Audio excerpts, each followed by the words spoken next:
The American Revolution isn't just fought by soldiers, it's shaped by dreamers. From cafes to streets, they sparked the liberty we feel today. In the mid-18th century, the American colonies were humming with uneasy prosperity. Streets bustled with merchants and artisans, but beneath that surface lay a quiet discontent. British taxes, the Stamp Act, the Sugar Act, and later the Tea Act, cut deeper than just economics. They cut into the very notion of self-governance. Pamphlets circulated secretly in taverns, whispering of rights, liberty, and the audacious idea that ordinary people might defy a king. In Boston, a silversmith named Paul Revere etched more than metal. He engraved rebellion into the American spirit. Across Virginia, a young lawyer named Patrick Henry thundered, "Give me liberty or give me death." His words, echoing through candlelit halls, transformed private frustration into public fire. The colonies were awakening, slowly realizing that their loyalty to the crown might soon collide with their longing for freedom. The storm of revolution was gathering, not in the grand halls of power, but in the hearts of farmers, printers, and preachers. When we remember the revolution, we often see generals on horseback or powdered wigs signing grand declarations. But the revolution's backbone was not in marble halls, it was in muddy fields and candlelit kitchens. Women like Abigail Adams urged their husbands to remember the ladies, while others, like Molly Pitcher, carried water and cannonballs under gunfire. Enslaved African Americans saw the chaos as a chance to claim their own freedom, some fighting for the British, others for the Patriots, each driven by hope that the war's promise of liberty might finally include them. Native tribes faced impossible choices. Some allied with the British, hoping to protect their lands from colonial expansion, while others joined the revolutionaries, believing a new order might honor old treaties. Their courage and losses were immense, yet history often reduced them to footnotes.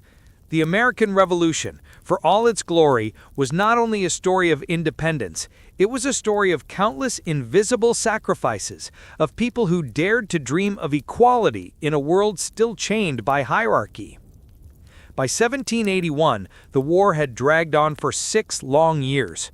The revolution's hope flickered like a candle in the wind, its armies weary, its coffers empty, but in the humid fields of Virginia, destiny waited.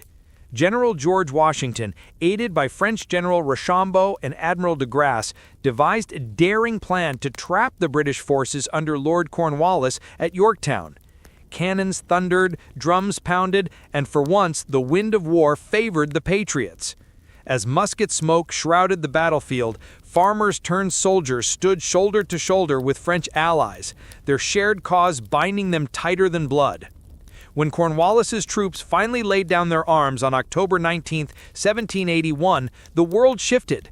The revolution had won, not through might alone, but through unity, endurance, and a belief that freedom was worth every sacrifice. The fields of Yorktown became sacred soil, a symbol of hope that ordinary people could rewrite the course of history. Victory, however, came at a staggering cost. Cities lay in ruins, families torn apart, and an entire generation carried scars both visible and unseen. Veterans returned to find farms burned, debts unpaid, and promises of government pensions unfulfilled. For enslaved people, freedom remained a distant dream. Many who had fought for liberty found themselves returned to bondage. Native nations suffered the most, their lands seized by the very republic born from cries of freedom. The new United States stood at a crossroads. Would it live up to the ideals proclaimed in its founding documents, or would it repeat the injustices of the empire it had escaped? The answer was murky. While leaders like Washington and Jefferson debated governance, ordinary Americans struggled to define what independence truly meant. Freedom had been won on paper, but its meaning was still being fought for in fields, towns, and hearts across the new nation. 2 centuries later, the echoes of that revolution still hum beneath American life. The same questions: Who is truly free? What does liberty demand? Continue to challenge each generation. Civil rights activists, suffragists, and immigrants have all drawn strength from the revolution's unfinished promise. The idea that freedom belongs to everyone, not just the powerful, remains the nation's most daring experiment. The American Revolution was never just a war for independence. It was, and remains, a conversation about justice. From the chants at protest marches to the debates in Congress, the spirit of 1776 whispers still. It reminds Americans that liberty is not a gift to be kept, but a responsibility to be renewed. The forgotten voices of the Revolution, women, workers, Native Americans, and enslaved people still speak, urging the living to finish what they began, to make liberty real for all.